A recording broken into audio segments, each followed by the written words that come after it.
Sabah menerima kenaikan pemberian khas sebanyak 4.7 kali ganda kepada 125.6 juta ringgit pada tahun ini berbanding 26.7 juta ringgit sebelum ini.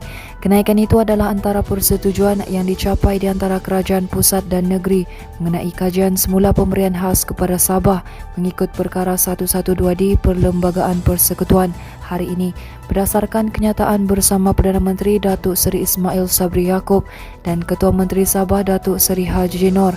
Hari ini jumlah pemberian itu akan terus meningkat setiap tahun bagi tempoh 2023 sehingga 2025 mengikut kadar kenaikan yang dipersetujui bersama.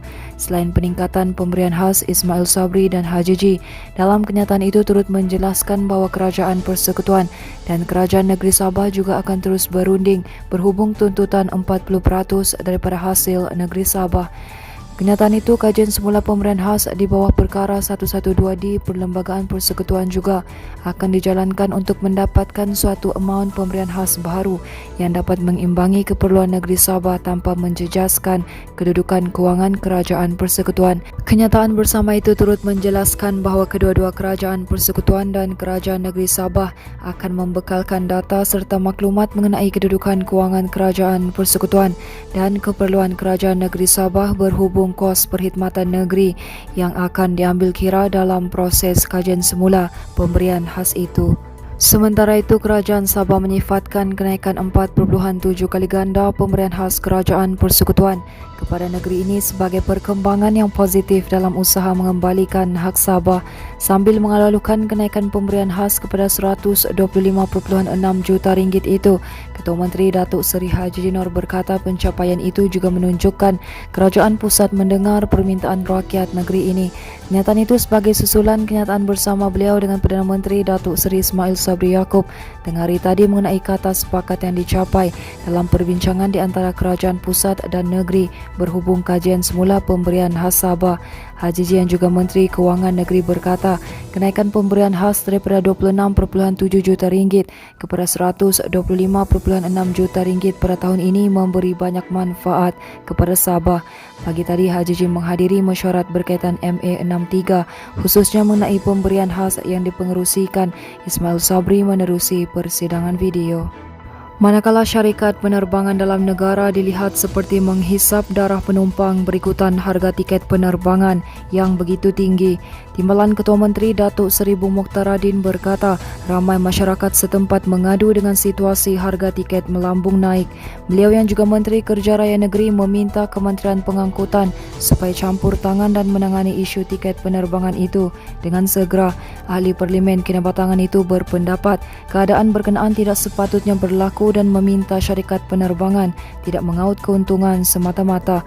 Bung Mokhtar turut menggesa supaya syarikat penerbangan mempermudahkan urusan daftar masuk penumpang dengan membantu mereka yang tidak tahu menggunakan secara layan diri. Berita hiburan, sempena kedatangan Pesta Kehormatan dua penyanyi kelahiran negeri di bawah bayu, Marsha Milan dan Velvet Aduk kembali menyemarakkan industri muzik tempatan menerusi single baru mereka berjudul Aramaiti. Pernah tampil dengan lagu duet Sumandak Sabah, Oi Gaman dan Insan Tadau.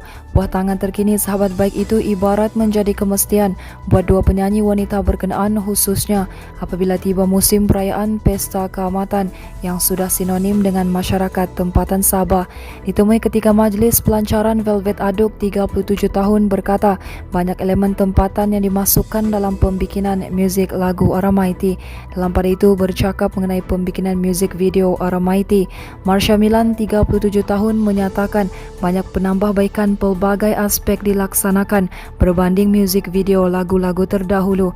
Selaku pengarah muzik video, Marsha memaklumkan pihaknya menggunakan tenaga kerja seramai 26 kru membabitkan produksi, penata gaya dan penari. Seterusnya, dua anggota Tentera Laut Diraja Malaysia TLDM maut selepas motosikal dinaiki merempuh belakang sebuah lori trailer dalam kejadian berhampiran terowong di Jalan Sepanggar, Kota Kinabalu malam tadi. Dalam kejadian kira-kira jam 9 malam itu, mangsa Ahmad Faiz Muhammad Hanif 38 tahun dan Nur Asnizam Muhammad Alui 35 tahun disahkan meninggal dunia di lokasi kejadian akibat kecederaan parah di kepala. Ketua Polis Daerah Kota Kinabalu, Asisten Komisioner Muhammad Zaidi Abdul Abdullah berkata, kedua-dua mangsa masing-masing menaiki motosikal jenis Yamaha Y15ZR serta Y16ZR dan bergerak dari arah terowong menghala ke Pelabuhan Sepanggar. Bagaimanapun katanya sebuah lori trailer yang berada di laluan bertentangan pula dikatakan cuba berpatah balik ke Pelabuhan Sepanggar. Katanya ketika membuat pusingan U, pemandu lori terpaksa memperlahankan kenderaan selepas terganggu dengan sebuah kenderaan lain yang diletakkan di kiri bahu jalan. Kedua-dua mangsa dipercayai gagal melihat trailer dan terus merempuh belakang lori berkenaan. Muhammad Zaidi berkata kedua-dua mangsa kemudiannya ditemui terperosok di bawah trailer bersama kedua-dua buah motosikal. Katanya kedua-dua mangsa mengalami kecederaan parah dan disahkan meninggal dunia di lokasi oleh pasukan perubatan dari Hospital Likas. Keadaan lokasi gelap dan lampu jalan juga tidak berfungsi dan pemandu lori serta kedua-dua mangsa juga tidak disyaki mabuk. Teruskan bersama kami di asoka.com, berita komprehensif.